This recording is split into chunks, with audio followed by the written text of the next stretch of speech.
Good morning students. तो logarithm में आज कुछ और क्वेश्चंस करते हैं। कल जैसे आपने लॉगरिथम इक्वेशन किया था लास्ट क्लास के अंदर, तो लॉगरिथम इक्वेशंस के ही क्वेश्चंस कंटिन्यू करते हैं। इक्वेशन बेस्ड और क्वेश्चंस करते हैं और सिंप्लीफाई करते हैं लॉगरिथम फंक्शंस को। ठीक है, तो आज जो फर्स्ट क्वेश्चन है वो हम ले रहे हैं। For a is greater than zero but not equal to one, find the number of order pairs. Order pair form है x comma y satisfying the given equation. इस इक्वेशन को सेटिस्फाई भी करना चाहिए, जो ऑर्डर आप निकालोगे वो इस इक्वेशन को सेटिस्फाई भी करना चाहिए। तो क्या है equation? Log modulus of x plus y to the base a square is equal to 1/2 and log y to the base a minus log modulus x to the base a is equal to log 4 to the base a square। इस equation को satisfy करने चाहिए और हमें value क्या निकालनी है जो गिवन इक्वेशन में है एक्स और वाई की वैल्यू निकालनी है जो कि ऑर्डर पेयर के अकॉर्डिंग लेनी है। तो सिंप्लीफाई करते हैं। जैसे कि फर्स्ट इक्वेशन जो हमें दे रखी है वो हमें क्या दे रखी है? Log modulus of x plus y a square is equal to 1/2। तो इसका मतलब क्या है? लॉगरिथम प्रॉपर्टी अपन को ओपन करनी है, इस टाइप से ओपन करनी है कि हमारे एक्स और वाई फॉर्म ही रहे सिर्फ। तो हम क्या कर सकते हैं कि हमने एक फॉर्म लर्न की थी एन वाली, ए टू द पावर एक्स, मतलब ए की पावर एक्स थी कि आंसर क्या था? एन था। तो ए स्क्वायर की पावर 1/2 है कि आंसर क्या आ गया? Modulus of x plus y. तो ये हमारे पास आंसर हुआ modulus of x plus y is equal to a square to the power 1/2। तो ये टू तो कैंसिल हो गए, क्या बचा? ए बच रहा है हमारे पास। ठीक है, सिर्फ क्या बचा? ए बच रहा है। अब ये मॉडलस है तो मॉडलस जब ओपन करते हैं तो प्लस माइनस कंडीशन पे जाता है। तो हम लिख सकते हैं कि x plus y is equal to plus minus a. ये एक इक्वेशन आ गई हमारे पास में। ठीक है, कि x plus y is equal to plus minus a. Next जो इक्वेशन, इसको हम बोल लेते हैं फर्स्ट इक्वेशन। सेकंड इक्वेशन के अकॉर्डिंग देख रहे हैं तो log y to the base a minus log modulus of x to the base a is equal to log 4 to the base a square. ये दे रखा है, बेस सेम है और सब्ट्रैक्शन का साइन है, माइनस साइन है। तो हम क्या लिख सकते हैं? डिवीजन फॉर्म में लिख सकते हैं लॉगरिथम प्रॉपर्टी के अकॉर्डिंग। लॉग बेस ए है, इसको हम क्या लिख देंगे? y by modulus of x। इस टाइप से लिख सकते हैं ना, m बाय n वाली फॉर्म। ध्यान है कि log m बाय n को क्या लिख सकते हैं? log m minus log n। Clear हुआ? अब यहाँ a स्क्वायर है, अगर a होता तो हम दोनों तरफ log हटा सकते थे। तो आपको पता है कि जब बेस पे पावर हो तो वो कहाँ जाती है? डिवीजन फॉर्म में चल जाती है। तो ये डिवीजन फॉर्म में आ गई। और ये 4 है, 4 को हम क्या लिख सकते हैं? 4 को हम क्या लिख सकते हैं? 2 का स्क्वायर लिख सकते हैं।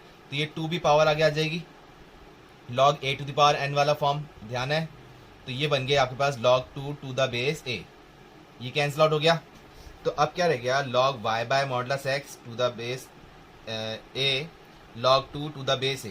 दोनों तरफ अगर log हटा रहे हैं हम तो हमारे पास क्या मिल गया?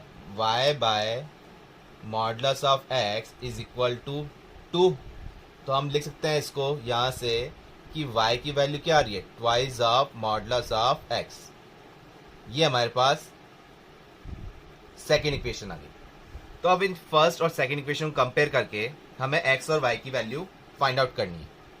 तो अब ये मॉडलस में, तो अब हम देख रहे हैं अगर x की वैल्यू ग्रेटर देन 0 हुई तो ये टर्म क्या बनेगी आपके पास? मॉडलस x आपको पता है ना, 0 या 0 से अबाव या 0 से लेस देन। तो मॉडलस फॉर्म अगर ये x की वैल्यू हम क्या ले रहे हैं? ग्रेटर देन 0 ले रहे हैं, तब तो ये बन गया y इक्वल टू 2x बन गया। y इक्वल टू 2x बन गया। और ये 2x यहाँ से हम कंडीशन ले रहे हैं कि x plus y is equal to a लिया, और एक हम ले रहे हैं x plus y is equal to minus का a। एक तो प्लस a और एक माइनस a। तो y is equal to 2x जब हमने यहाँ पुट करेंगे तो ये 3x हो जाएगा। तो 3x is equal to a, मतलब कि x की वैल्यू क्या आ गई? a by 3। जब x की वैल्यू a बाय 3 आई है तो y की वैल्यू क्या आ जाएगी? वापस यहाँ पुट कर देंगे x की जगह। तो y की वैल्यू क्या आ जाएगी? y की वैल्यू आ जाएगी 2a बाय 3। ये टर्म आ गई। अगर इस जगह हम पुट करते y इक्वल टू 2x, तो ये 3x हमारे पास बन जाता इज इक्वल टू माइनस ए। तो x की वैल्यू आ रही थी माइनस का a/3, और यहाँ से y की वैल्यू क्या आती, जब x की वैल्यू पुट करते तो y की वैल्यू आती माइनस का 2a/3। बट आप यहाँ देखिए कि x की वैल्यू तो मॉडुलस फॉर्म में है, कोई दिक्कत नहीं है, प्लस माइनस कुछ भी आए, लेकिन y की वैल्यू नेगेटिव नहीं आनी चाहिए। यहाँ से अब टर्म क्या देख रहे हैं, डोमेन भी तो पता होना चाहिए हमें। तो y is greater than 0, equal to 0 भी नहीं, क्या होना चाहिए, ग्रेटर देन 0। तो ये टर्म क्या हो गई, ग्रेटर देन 0 होनी चाहिए ना। और x भी हम ग्रेटर देन 0 ही क्यों ले रहे हैं, इक्वल टू क्यों नहीं ले रहे हैं, क्योंकि जो डोमेन है वो डिफाइन ही नहीं करता है। तो क्लियर हुआ, y not equal to -2a/3 रहना चाहिए। तो हम ये वाला आंसर कंसिडर नहीं करेंगे, माइनस वाला। हम कौन सा कंसिडर कर रहे हैं, सिर्फ x इक्वल टू a/3 और y equal to 2a/3।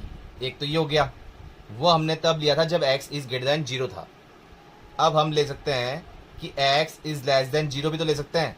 x 0 less than लिया तो क्या हो जाएगा, मॉडुलस किस में ओपन होगा, मॉडुलस ओपन होगा माइनस में। तो ये आपके पास हो गया y इक्वल टू माइनस का 2x। अब ये अभी माइनस का 2x है, अभी x पे नहीं है, y आपको नेगेटिव कंडीशन नहीं लेनी है, लेकिन ये सब किस पे डिपेंड कर रहा है, x पे डिपेंड कर रहा है ना। तो अब आप कंपेयर कर रहे हैं वापस यही x प्लस ए वाली टर्म से, x प्लस ए वाली टर्म से ले, x plus y equal to a वाली टर्म से लिया, तो y इक्वल टू -2x ले रहे हैं। तो यहाँ से x की वैल्यू क्या आ जाएगी, y इक्वल टू -2x लिया तो ये तो बच रहा है -x is equal to a। तो सॉल्व करके क्या आ गया, x इक्वल टू -a, ये आ जाएगा। और x इक्वल टू -a जब आप यहाँ पुट करोगे तो y की वैल्यू क्या आ जाएगी, 2a, ये आ जाएगी। x equal to -a, x negative में आ सकता है क्योंकि मॉडुलस में है, कोई दिक्कत नहीं है। y यहाँ तो मॉडुलस में है लेकिन यहाँ मॉडुलस में नहीं है, तो y की वैल्यू हमको ग्रेटर देन 0 चाहिए। तो ये कोऑर्डिनेट सही है। तो हमारे पास जो कोऑर्डिनेट आया क्या, x एक तो a/3 और 2a/3, एक कोऑर्डिनेट तो हो गया a/3 2a/3, और एक कोऑर्डिनेट क्या हो जाएगा, when x equal to -a, तो y की वैल्यू क्या हो जाएगी, 2a। तो क्लियर हुए, ये दो पॉसिबल ऑर्डर्स आए हमारे पास जो पूछे थे, नंबर ऑफ ऑर्डर पेयर्स। तो कितने ऑर्डर पेयर आएंगे, 2 ऑर्डर पेयर्स आएंगे, कौन कौन से, a/3, 2a/3, -a and 2a। Clear हुआ, आया सन में। तो आप इसके अकॉर्डिंग भी आंसर निकाल सकते थे, लेकिन आपको ये भी ध्यान रखना है कि वो इसको सेटिस्फाई करना चाहिए, डोमेन की जो डेफिनेशन है वो आपको सेटिस्फाई ही रखनी है। क्लियर हुआ, आया सन में।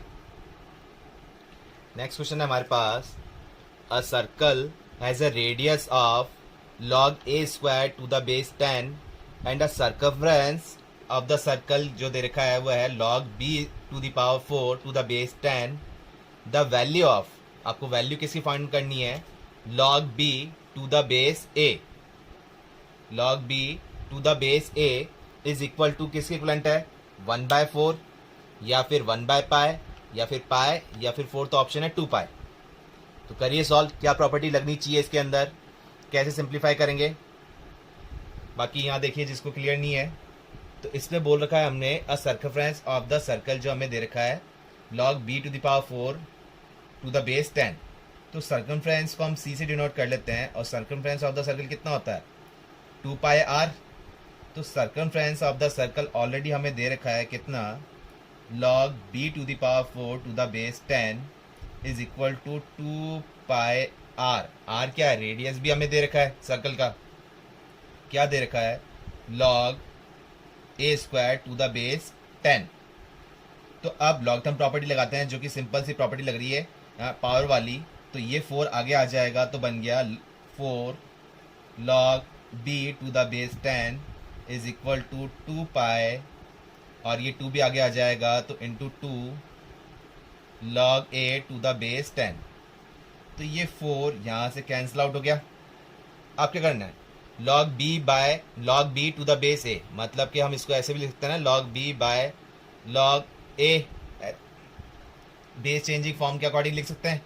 तो इस वाली फॉर्म को हम कट करके यहाँ ले आते हैं डिवाइड में, ऐसे लिख सकते हैं log a to the base 10, और इसको बेस चेंजिंग फॉर्म के अकॉर्डिंग हम लिख सकते हैं log b to the base a, जो कि क्या बच रहा है राइट हैंड साइड में आपके पास क्या बचा, ओनली पाई। तो इजी क्वेश्चन था, सिंपल सी प्रॉपर्टी लगाई और सॉल्व हो गया। आया सन में क्या आंसर आया इसका, पाई। क्लियर हुआ। नेक्स्ट क्वेश्चन है हमारे पास, if log sin x to the base 10 plus log cos x to the base 10 is equal to -1 and second equation है log sin x plus cos x to the base 10 is equal to log n to the base 10 minus 1 whole divided by 2। Then the value of n, आपको किसकी value find करनी है, n की value, जो कि यहाँ पर है। तो क्या है n की वैल्यू, 24, 36, 20 या फिर 12। तो ये वैल्यू हमको फाइंड आउट करनी है। तो सॉल्व करें, दोनों इक्वेशन को पहले सिंपलेस्ट फॉर्म में ले आते हैं, लॉग हटा लें हम यहाँ से, ठीक है। तो आपको दिख रहा है कि ये बेस सेम है, 10 10 है और एडिशन पे है। तो आप एडिशन फॉर्म वाली फॉर्म लगा सकते हो, कौन सी, log m plus log n, क्या होता है log m इंटू n। तो इसमें आपने फॉर्म लगा दिया log m इंटू n के अकॉर्डिंग, ये बन गया आपका sin x cos x, ठीक है, इक्वल टू -1 है ही, ठीक है।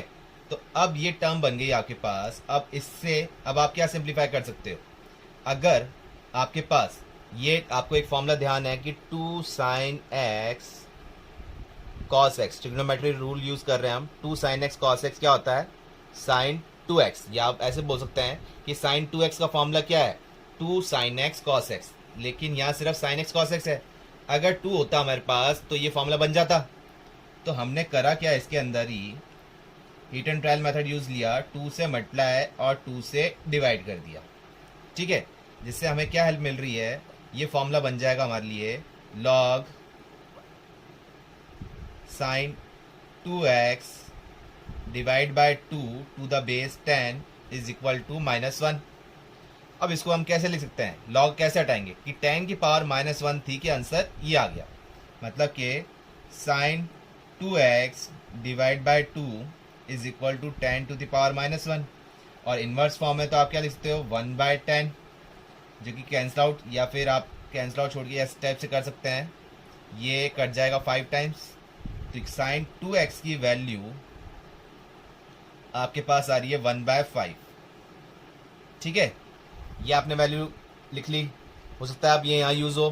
कैसे यूज़ करें, अब इसको सिंप्लीफाई करते हैं कि log बेस तो 10 है, sin x plus cos x, कुछ कर नहीं पा रहे क्योंकि ब्रैकेट में है ऑलरेडी लॉगरिथम फॉर्म के। इसमें क्या करें, इसमें कैसे हटाएं, अब ये 1 है, अगर इसको हम log में ही कर दें चेंज, कैसे करें कि log n to the base 10, ये तो है ही, और इस 1 को हम लिख सकते हैं log 10 टू द बेस 10, ठीक है, डिवाइड बाय 2। अब आपको ये क्लियर हो गया कि बेस सेम है और सब्ट्रैक्शन है, तो क्या हो जाएगा, n/10 हो जाएगा, ये m/n वाली फॉर्म लग गई ना। और इस 2 को हम हटा के यहाँ शिफ्ट कर देते हैं, और 2 अगर आ गया है लॉगरिथम फॉर्म में तो वो कहाँ चल जाएगा, पावर में चल जाएगा। तो इसको सिंप्लीफाई करके हम क्या लिख सकते हैं, log sin x plus cos x का होल स्क्वायर, ये पावर कहाँ आ जाएगी, आगे आ जाएगी, ठीक है, और टू द बेस 10। और यहाँ हमारे पास क्या बन रहा है, log n/10 to the base 10। अब log बेस 10 सेम है, इक्वल टू फॉर्म में, तो हम हटा लेते हैं, क्या बच जाएगा यहाँ, sin x plus cos x का whole square is equal to n/10, ठीक है। अब n की वैल्यू निकालनी है, मतलब कि ये सारा हट रहा है क्योंकि कांस्टेंट ही आंसर दे रखा है, न्यूमेरिक फॉर्म में आंसर दे रखा है, मतलब कि ये फॉर्म हट फ्री है। कैसे हटाएं, आइडेंटिटी लग रही है a प्लस बी का होल स्क्वायर, तो हमने लगाया sine square x plus cos square x plus 2ab के अकॉर्डिंग क्या हो जाएगा, 2 sin x cos x, ठीक है, इज इक्वल टू n/10। अब ये तो आपको फॉर्मूला पता है, sine square x plus cos square x कितना होता है, 1 होता है, ये तो बन गया 1। और 2 sin x cos x, अभी हमने फॉर्मूला लर्न किया था, कितना होता है, sin 2x, तो इसको हमने लिख दिया sin 2x is equal to n/10। Sine 2x की वैल्यू अभी आपने निकाली थी कितनी, 1/5, तो ये टर्म बन गई आपके पास 1 + 1/5 इज इक्वल टू n/10। तो सॉल्व करके क्या बन रहा है, ये आपके पास बन गया 5 + 1 6/5 इज इक्वल टू n/10। 5 से कैंसिल आउट किया, 2 टाइम्स क्रॉस मल्टीप्लाई किया, तो n की वैल्यू कितनी आ रही है, 12। क्लियर हुआ, n की वैल्यू कितनी आ रही है अपने पास, 12, जो कि ऑप्शन में है हमारे पास डी ऑप्शन। तो आया सन में दोनों इक्वेशन लॉग फॉर्म में थी, तो हम सिंप्लीफाई करते हुए गए, पता नहीं कौन सा रिजल्ट कहाँ काम में आए, लेकिन आप सिंपलेस्ट फॉर्म में लिखो। ठीक है, आपने सिंपलेस्ट फॉर्म में लिख लिया और यहां से भी आपने सिंपलेस्ट फॉर्म में किया, तो अपने आप पता लग गया कि वैल्यू कहाँ यूज हो रही है। अगर आप यहां तक पहले इसको सॉल्व कर लेते तो आप यहाँ के अटकते अटकते, तो अब फिर आपको इसको सॉल्व करना पड़ता, फिर ये वैल्यू अपन यहाँ पर पुट करते। क्लियर हुआ क्या किया इसके अंदर, आया सन में। नेक्स्ट क्वेश्चन है हमारे पास, द सिस्टम ऑफ इक्वेशंस। हमारे पास यहाँ 3 इक्वेशन है, जैसे कि फर्स्ट इक्वेशन है log 2000 xy to the base 10 minus log x to the base 10 into log y to the base 10 is equal to 4। ये हमारे पास फर्स्ट इक्वेशन है। सेकेंड इक्वेशन है log twice of y z to the base 10 minus log y to the base 10 into log z to the base 10 is equal to 1। ये हमारे पास second equation है। और third equation हमारे पास है log zx to the base 10 minus log z to the base 10 into log x to the base 10 is equal to 0। ये condition जो equation दे रखी है, ये हमारे पास थर्ड इक्वेशन है। अब आपसे पूछा क्या है कि इन तीनों इक्वेशन में क्या है, हैज़ 2 सॉल्यूशन। इन तीनों इक्वेशन को कंपेयर कर रहे हैं हम, तो हैज़ 2 सॉल्यूशंस, मतलब कि ऑर्डर पेयर में दे रखा है x1, y1, z1। ठीक है, ये 3 पेयरिंग फॉर्म के अकॉर्डिंग हमारे पास कोऑर्डिनेट दे रखा है 3D फॉर्म में x1, y1, z1 and x2, y2, z2। ठीक है, मतलब ये 2 सॉल्यूशन हमें दे रखे हैं, एक तो ये और एक ये दे रखी है, मतलब x और y और z की 2 वैल्यूज आ रही हैं। ठीक है, फाइंड y1 प्लस y2। तब ये तो हमको निकालना है, ये तो पहले हमको करना पड़ेगा, तभी तो हम y1 प्लस y2 सॉल्व कर पाएंगे। ठीक है, और y1 और y2 ये सब वैल्यूज कहाँ से निकलेगी, मतलब 2 जो y की वैल्यू निकल रही है वो सब कहाँ से निकलेगी, या 2 x की वैल्यू निकल रही है, 2 z की वैल्यू निकल रही है, वो कहाँ से निकल रही है, इन तीनों इक्वेशन से निकल रही है। और इन तीनों इक्वेशन से ऐसी वैल्यू लेनी है जो इन कंडीशन को भी सेटिस्फाई करनी चाहिए। ऐसे नहीं कि जो भी वैल्यू निकल रही है वो हमने पुट कर दी, क्रॉस चेक करना है कि वो इनको सेटिस्फाई तो कर रही है ना। अगर सेटिस्फाई नहीं कर रही होगी डोमेन के अकॉर्डिंग, डोमेन डेफिनेशन के अकॉर्डिंग नहीं सेटिस्फाई कर रही, तो हम वो कंडीशन नहीं ले सकते हैं। जैसे कि फर्स्ट इक्वेशन है, इसको हम पहले ही सिंप्लीफाई करके लिखते हैं।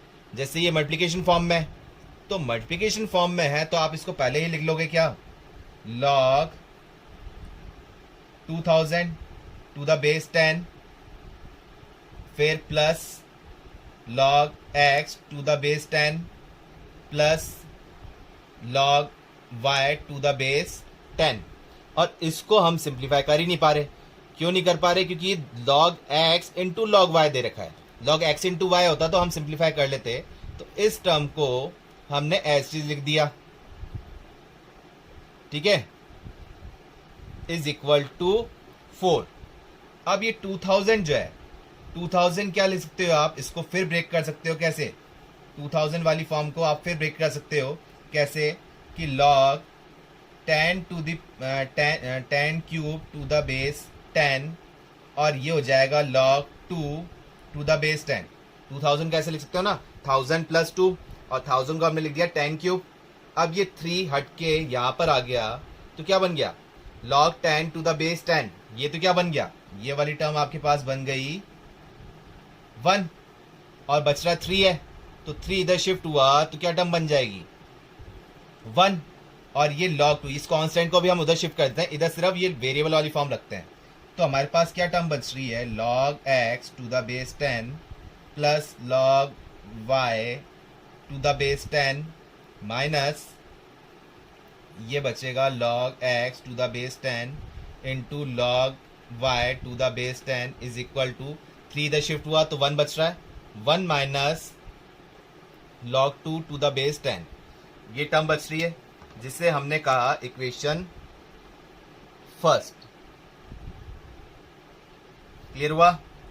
ऐसे ही हम सेकेंड इक्वेशन को सिंप्लीफाई करते हैं, तो ये हमारे पास बन जाएगी log 2 to the base 10 plus log y to the base 10 plus log z to the base 10 minus, इनको हम सॉल्व नहीं कर पाएंगे तो इनको एज इट इज लिख दिया log y to the base 10 into log z to the base 10 is equal to 1, और इसको हटा के हमने यहाँ लिख दिया minus of log 2 to the base 10।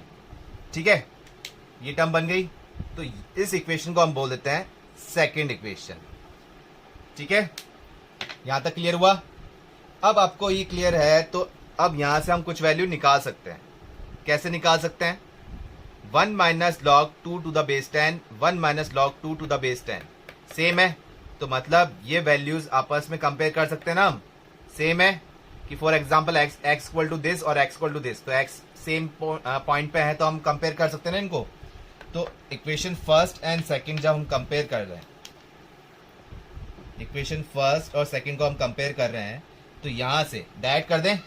यहां जब इन दोनों को इक्वेट कर रहे हैं तो log x और ये टर्म जैसे कि log y to the base 10 log y to the base 10 ये इक्वेट फॉर्म में कट जाएगा, इक्वल कर रहे हैं तो आ रहा सन में। ठीक है, और यहां से अब इक्वेट कर रहे हैं तो ये log x और यहां पर क्या रह गया, तो यहां आप log x कॉमन ले सकते हो। log x to the base 10 common लिया तो ये बच रहा है 1 minus log y to the base 10 इस तरफ, और इधर क्या बच जाएगा, log z आपने कॉमन ले लिया तो ये टर्म बच जाएगी log z to the base 10 और 1 minus log y to the base 10। यहां तक क्लियर हुआ दोनों टर्म में? अब इसको आप कैंसिल आउट मत कर दीजिए, इस टाइप से कैंसिल आउट करेंगे तो आप एक्स वाई जेड इन वैल्यूज निकाल नहीं पाएंगे। हम क्या कर रहे हैं, इस पूरी टर्म को इधर शिफ्ट करते हैं। ठीक है, तो यहां ही देख लीजिए कि ये टर्म थी, ये इक्वल टू फॉर्म था यहाँ पर। अब जब इस राइट हैंड साइड को हम लेफ्ट हैंड साइड शिफ्ट कर रहे हैं या लेफ्ट हैंड साइड को राइट हैंड साइड शिफ्ट कर रहे हैं तो माइनस में जाएगा, तो इक्वल टू किस तरफ आएगी, तो हमने क्या कर दिया इसको माइनस, और ये क्या हो जाएगा 0। तो इस टर्म से आपको क्या दिख रहा है, एक बार ऊपर वाला पार्ट हम हटा लेते हैं, बस हमको ये ध्यान है कि क्या चाहिए y1 और y2। ठीक है, y1 और y2 चाहिए, मतलब x1 ये टर्म निकलेगी तभी तो हम कर पाएंगे। ठीक है, तो ये हमको ऊपर वाली टर्म मिटानी पड़ेगी। ठीक है, लेकिन लास्ट वाली इक्वेशन जो है ये भी हमने नहीं लिखी है अभी, तो एक काम करिए इसको यहाँ लिख लेते हैं हम। ठीक है, कि ये टर्म के बाद में यहाँ लिख लेते हैं थोड़ा, इसमें 1 minus log y to the base 10 multiply में किया log x to the base 10 minus log z to the base 10 is equal to 0। तो यहां से देख रहे हैं तो क्या टर्म आ रही है, एक तो log x minus log z equal to 0 हो गया। ठीक है, अगर ये 0 के इक्वलेंट हो गया तो हम लिख सकते हैं ना log x to the base 10 is equal to log z to the base 10, ये ले सकते हैं। और एक टर्म क्या आ रही है हमारे पास, ये टर्म आ रही है कि log अगर 1 minus log y is equal to 0 हुआ तो क्या हो जाएगा 10 इज इक्वल टू 1, ये 1 हो जाएगा ना शिफ्टिंग पे, तो इसको हम क्या लिख सकते हैं, y की वैल्यू क्या हो जाएगी, 10 की पावर 1 थी के आंसर क्या आ गया, 10 की पावर 1 थी के आंसर क्या आ गया y, तो y की वैल्यू क्या आ गई 10 आ गई। तो यहां से तो एक कंडीशन आई log x to the base 10 is equal to log z to the base 10, और यहां से एक वैल्यू आई y इक्वल टू 10। अब y इक्वल टू 10 जब आप देख रहे हैं, कंपेयर करके देखना पड़ेगा ना इक्वेशन में जो भी वैल्यू आई है वो सेटिस्फाई कर भी रही है या नहीं कर रही। तो y इक्वल टू 10 जब आप यहां पुट कर रहे हो तो 10 log 10 टू द बेस 10 क्या बन गया 1, तो बचा गया log x to the base 10 minus log x to the base 10, ये तो कट ही गया। किसकी वैल्यू निकाल रहे हो, इधर तो कांस्टेंट है log, ये y की वैल्यू ऑलरेडी आपने 10 निकाल चुके थे, तो x की वैल्यू निकल पा रही है क्या, निकल ही नहीं पा रही है। क्लियर हुआ, क्योंकि x जो है वो तो कैंसिल आउट हो रहा है, मतलब कि, या फिर ऐसे देख लें कि हमने ये लेफ्ट हैंड साइड जो है सॉल्व करके राइट हैंड साइड ये आना चाहिए, तो y की वैल्यू जब आपने 10 पुट करी थी तो 1 बन गया पूरा, ये 1 बन गया और log x to the base 10 minus में log x to the base 10 plus में, ये दोनों कैंसिल आउट हो गए, तो यहाँ तो 0 आ रहा है और राइट हैंड साइड क्या है 1 minus log 2 to the base 10, तो ये तो सेटिस्फाई नहीं करा रहा। तो इसका मतलब y इक्वल टू 10 जो हमने निकाला है ये इक्वेशन को सेटिस्फाई नहीं कर रहा है, इसको कंसीडर नहीं कर सकते हैं। नेक्स्ट जो है हमारे पास log x to the base 10 is equal to log z to the base 10, ये हम करते हैं। ये अब कहाँ यूज कर रहे हैं, ये यूज करते हैं हम थर्ड इक्वेशन में। ठीक है, तो पहले इसको भी सिंप्लीफाई कर लेते हैं। तो इसको जब सिंप्लीफाई कर रहे हैं, यहां से जब आप टर्म निकाल रहे हो तो क्या निकल के आएगी, इसको अगर थर्ड वाली इक्वेशन को हम सिंप्लीफाई करते हैं तो क्या सॉल्व हो रहा है थर्ड इक्वेशन को, log z to the base 10 plus log x to the base 10 is equal to, zero था ना, इक्वल टू में ले जाए उधर, तो log z to the base 10 into log x to the base 10, ये कर दिया आपने। ठीक है, अब log z की जगह चाहे log x लिख दो या log x की जगह log z लिख दो, वो आपकी मर्जी है। तो हमने z की जगह x लिख रहे हैं, तो ये log x to the base 10 log x to the base 10, ये तो हमारे पास बन जाएगा twice of log x to the base 10, और log z की जगह log x लिखा हमने, तो ये हमारे पास बन गया log x to the base 10 का होल स्क्वायर। ठीक है, यहाँ तक आया सन में। अब ये एक बार ऊपर वाला पार्ट हटा लेते हैं, इनको सॉल्व करें। बस हमको ये ध्यान रखना है y1 और y2 की वैल्यू निकालनी है और पुट करना है। ठीक है, ध्यान रखिएगा। तो ये टर्म आई आपके पास log x का whole square, log x by to the base 10 का whole square is equal to twice of log x to the base 10, ये टर्म आ रही है। तो इसको कंपेयर कर लेते हैं। इस टाइप से कट मत कीजिए, आप क्या करें, मैंने आपको बताया था जब वैल्यू निकालनी हो तो आप शिफ्टिंग किया कीजिए। तो हम लिख सकते हैं log x to the base 10 का होल स्क्वायर माइनस, इसको हमने उधर शिफ्ट कर दिया, minus twice of log x to the base 10 is equal to 0। ठीक है, तो log x टू द, यहां से अब क्या आ रहा है यहां से आ रहा है log x to the base 10 common लिया हमने, तो यहां बच रहा है log x to the base 10 minus का 2, यही बच रहा है, इज इक्वल टू 0। तो अब सॉल्व करके क्या आ रहा है, एक तो बन गया log, फैक्टर फॉर्म बन गया ना, log x to the base 10 is equal to 0। यहां से क्या है 10 की पावर 0 थी कि आंसर x आ गया, मतलब कि x की वैल्यू क्या आ गई 1 आ गई। 10 की पावर 0 मतलब कितना होता है 1, और एक कंडीशन क्या थी कि log x to the base 10 is equal to 2, मतलब 10 की पावर 2 थी कि आंसर x आ जाएगा। तो एक x की वैल्यू क्या आ गई 100। ठीक है, एक x की वैल्यू क्या आ गई 100 आ गई, और वो सेटिस्फाई कर रही है इसमें। देख लें अपन, अगर 1 रखते हैं तो log 1 यहाँ क्या हो रहा है log 1 क्या बन रहा है अपने पास, यहाँ पर 0 बन रहा है। लेकिन अब यहाँ जब आप पुट कर रहे हो x की वैल्यू आपने क्या पुट कर दी, x की वैल्यू 1 आ गई यहाँ से। और एक टर्म और देखिए कि x की वैल्यू जब 1 ले रहे हो तो z की वैल्यू भी 1 हो जाएगी, क्योंकि आपके पास log x to the base 10 is equal to log z to the base 10, ये आपके पास गिवन है। तो x की वैल्यू 1 ले रहे हो तो z की वैल्यू भी 1 हो जाएगी। ये तो क्लियर है, आया यहाँ तक समझ में। तो अब ध्यान दीजिए, अगर x की वैल्यू आप 1 लेते हैं, x की वैल्यू आपने 1 ली तो z की वैल्यू भी क्या हो गई 1 हो गई। ठीक है, इस रूल से ये तो सेटिस्फाई कर रहा है। अब y की वैल्यू, ये आप जो x की वैल्यू 1 है वो यहाँ पुट कर दीजिए। ये कैंसिल आउट मत देखिए, कैंसिल आउट तो हमने इसके अकॉर्डिंग किया था फर्स्ट और सेकंड इक्वेशन जब कंपेयर की थी। तो ध्यान रखिए, ये नहीं कि आप इसको हटा ही देंगे, ये कैंसिल आउट तो हमने किसके अकॉर्डिंग किया था जब कंपेयर किया था तब। तो अब x की वैल्यू जब हम 1 पुट कर रहे हैं, अब किसकी वैल्यू निकाल रहे हैं हम y की निकाल रहे हैं ना, तो x की वैल्यू जब 1 पुट करी हमने यहाँ पर, ठीक है, तो log 1 कितना होता है 0, ये 0 हो गया, ये भी 0 हो गया, तो ये पूरी टर्म 0 हो गई। बचा क्या log y to the base 10, और यहाँ बच रहा है 1 minus log 2 to the base 10। तो इसकी वैल्यू आप कैसे निकाल सकते हो, हम इसको रफली सॉल्व कर लेते हैं। इस पॉइंट की 1 को आप क्या लिख सकते हो, log 10 टू द बेस 10 लिख सकते हो, minus log 2 to the base 10, base same है तो डिवीजन फॉर्म में हो जाएगा क्योंकि सब्ट्रैक्शन है, तो ये हो जाएगा log 10/2 टू द बेस 10, मतलब ये आपके पास बन गया 5। क्या बन गया? log 5 to the base 10। और वो किसके इक्विवेलेंट रख रहे थे हम? यहाँ किसके इक्विवेलेंट रख रहे थे? y 10 के equivalent, log y to the base 10। तो log 10 बेस ये दोनों तरफ हट गए तो y की वैल्यू क्या आ गई आपके पास? 10 आ गई। क्लियर हुआ? तो यहां से y की वैल्यू क्या आ रही है आपके पास? सॉरी, क्या आ रही है y की वैल्यू? 10 ही आ रही है। सॉरी 10 नहीं, सॉरी 5। y की वैल्यू 5 आ रही है ना, 5 है ना y इक्वल टू।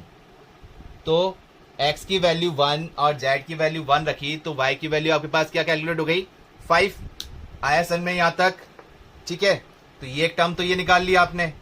अब क्या कर रहे हैं, अगर x की वैल्यू 100 ले रहे हैं, ठीक है, x की वैल्यू क्या ले रहे हैं आप? 100 ले रहे हैं, तो z की वैल्यू भी क्लियर है, 100 ही हो जाएगी इस प्रॉपर्टी के अकॉर्डिंग। x आपने 100 लिया तो z भी आपको क्या मिलेगा? 100 ही मिलेगा। दिक्कत है y की, तो y जब हमने अभी यहाँ इस इक्वेशन के अकॉर्डिंग कैलकुलेट किया था, अब हम यहां से कैलकुलेट कर लेते हैं सेकंड इक्वेशन के अकॉर्डिंग। ठीक है, क्लियर है ना? या अब ये वापस जो अभी y कैंसिल आउट कर रखा था वो तो हमने कंपैरिजन के अकॉर्डिंग किया था, ध्यान रखिएगा। ठीक है, तो अब यहां से अब आप देखिए क्या बन जाएगा। z की वैल्यू हमने क्या रख दी? z की वैल्यू क्या रख दी? 100 रख दी। तो 100 से ये टर्म क्या बन रही है? 100 मतलब क्या होता है? 10 का स्क्वायर। तो ट्वाइस ऑफ, मतलब ट्वाइस ऑफ log y, इस टाइप से आप लिख सकते हो। यहां तो टर्म बन गई आपके पास log y to the base 10, और यहां जब आपने पुट किया z की वैल्यू 100, जिसको आप लिख सकते हो 10 का स्क्वायर, तो ये आपके पास बन जाएगी twice of log 10 to the base 10। और यहाँ आपके पास ये तो माइनस वाई था ही ये माइनस वाई था ही, log y to the base 10, और ये वापस क्या लिख सकते हो आप? ट्वाइस कंडीशन में लिख सकते हो ना, तो ये आ जाएगा आपके पास twice of log 10 to the base 10 is equal to 1। ये अभी हमने लिखा था कितना? अभी इससे पहले वाले में किया था ना, log 10 टू द बेस 10 को सॉल्व किया तो कितना आ रहा था? 5 टू द बेस 10। यहां तक क्लियर हुआ? अब क्या करेंगे इसके अंदर? ये टर्म तो कैंसिल आउट हो रही है, तो इसमें क्या टर्म बन रही है इसको भी हम मिटा लेते हैं थोड़ा, जिससे जगह रहे हमारे पास लिखने के लिए। ठीक है, ये तो अब ज़रूरत है नहीं हमारे पास। ठीक है, ये हमने लिखा था log, ये था log y प्लस, ये प्लस था हमारे पास ट्वाइस ऑफ log 10, और ये एक काम कीजिए, ये जो वैल्यू है इसको आप ऐसे ही रहने दीजिए, 1 minus log 2 to the base 10, क्योंकि यहाँ आपके पास 2 बचेगा। तो कैसे बच रहा है? log y to the base 10, ये प्लस का 2 हो जाएगा क्योंकि log 10 टू द बेस 10 क्या हो गया? 1 बन गया, minus log 10 to the base 10, ये 1 बन गया, तो ये आपके पास आ गया minus twice of log y to the base 10 is equal to 1 minus, ये आपके पास एस टी है log 2 टू द बेस 10। ये टर्म है। इस 2 को भी जब आप इधर शिफ्ट करेंगे तो ये क्या बन जाएगा? उधर जाके -2, तो ये बचेगा -1, और आप इसको लिखते हो माइनस साइन कॉमन लेके 1 plus log 2 to the base 10, और ये log y to the base 10 minus twice of log y to the base 10, ये आपके पास बच गया minus log y to the base 10 is equal to minus, इस 1 को वापस log फॉर्म में अगर हम लिखते हैं तो ये रह जाएगा log 10 to the base 10 plus log 2 to the base 10, और फर्दर सिंप्लीफाई करते हैं, बेस सेम है और एडिशन फॉर्म में log में, तो ये मल्टीप्लाई हो जाते हैं, तो आपके पास बन गया माइनस log 10 मतलब बेस 10, और ये 10 इंटू 2, ये आपके पास बन गया 20। Minus minus both side cancel out हो गए, log 10 बेस और log 10 बेस ये दोनों सेम है, तो y की वैल्यू क्या आ गई? 20। तो जब x 100 और z 100 था तो y की वैल्यू क्या आ रही है आपके पास 20। ये आप चाहे पहले वाली इक्वेशन से भी निकाल सकते थे, कोई दिक्कत नहीं थी। क्लियर हुआ? ये टर्म आ गई। तो आपके पास पॉइंट्स आपको मिल चुके हैं। क्या क्या मिला है पॉइंट्स कि x1 y1 z1, ये आपको क्या मिला x1 मतलब 1 5, सॉरी ये y पहले लिखना पड़ेगा ना 1 5 1, और x2 y2 z2 अगर आपसे बात की जा रही है तो कितना हो रहा है x2 था 100, y2 था हमारे पास 20 और z2 आ गया था हमारे पास वापस 100, और आपसे पूछा गया था y1 प्लस y2, तो y1 निकला था 5 और y2 निकला था हमारे पास 20, तो कितना हो गया आपके पास 25 आंसर। तो आया समझ में? बहुत लेंथी क्वेश्चन था, तीनों इक्वेशन को कंपेयर किया तब जाके सॉल्व हुआ है। आया समझ में? क्वेश्चन लेंथी था, इस क्वेश्चन को बहुत ज़्यादा थोड़ा हमको मिटाना पड़ा, तो इस क्वेश्चन को वापस आप देखिएगा वीडियो के अंदर, और सारे तो क्वेश्चंस कॉपी करने ही है आपको, इसको ढंग से नोट करिएगा। क्लियर हुआ? ठीक है।